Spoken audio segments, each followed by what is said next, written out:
প্রতিদিন জোহরের আগের সুন্নত ফরজের পরে অকারণে পড়লে কি তা বাতিল বা তার পুরস্কার বাতিল হবে না? বাতিল হবে না, সব কমে যাবে। তো আগেরটা পরে করলেন, এটা তো একদম 100% প্রপারলি হলো?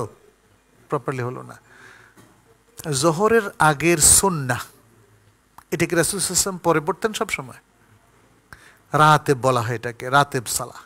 অতএব এটার একটা ক্রনোলজিক্যাল একটা মানে ধারাবাহিকতা আছে। আপনার আমার উচিত হবে সেই ধারাবাহিকতা রক্ষা করা। কখনো সেটা মিস হলে আপনি পরে পড়ে নেবেন, এটা হচ্ছে বিধান।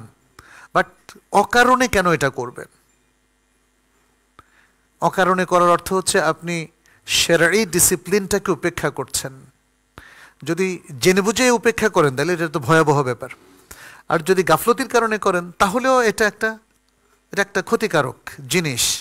আপনাকে সেটাকে রিপেয়ার করতে হবে, যে না, রাসূল সাল্লাল্লাহু আলাইহি সাল্লামকে ইত্তেবা করা এটাই হচ্ছে আমাদের টপ মোস্ট প্রায়োরিটি। এবং এই কাজটাই সাহাবায়ে কেরাম করতেন।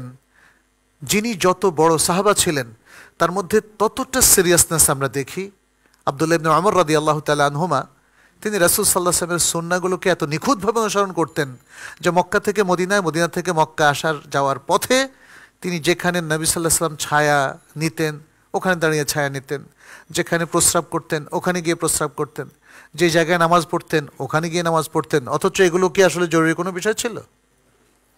এটা হচ্ছে তিনি তার নিজেকে আসলে একটা তারবিয়া দিতেন, এডুকেট করতেন, যে যেন আমি নবী সাল্লাল্লাহু আলাইহি সাল্লামকে পুঙ্খানুপুঙ্খ রূপে অনুসরণ করতে পারি। গীবত করলে যার গীবত করা হয় তার কাছে নেকি চলে যায় বা তার গুনাহ চলে আসে। হ্যাঁ, এটা তো হবে, কারণ অধিকাংশ ক্ষেত্রে যিনি গীবত করছেন তিনি তো গীবতকারী থেকে ক্ষমা নিতে পারেন না। পারেন? এই পর্যন্ত আপনারা নিজেরাই বলেন তো, কয়জন গীবত যার করেছেন তার ক্ষমা নিতে পেরেছেন? হ্যাঁ, ফলে যতক্ষণ আপনার নেকি থাকবে ততক্ষণ আপনাকে রেহাই দেওয়া হবে, আগে নেকি নেওয়া হবে আর কি। এটাও আপনার জন্য একটা, আগে যদি তার গুনাহটা চাপিয়ে দেওয়া হতো তো মুশকিল। আগে আপনার নেকি ট্রান্সফার করা হবে, এরপর যদি নেকি না পাওয়া যায় তখন তার পাপ ট্রান্সফার করা হবে। এটা আখিরাতের পর্যায়ে।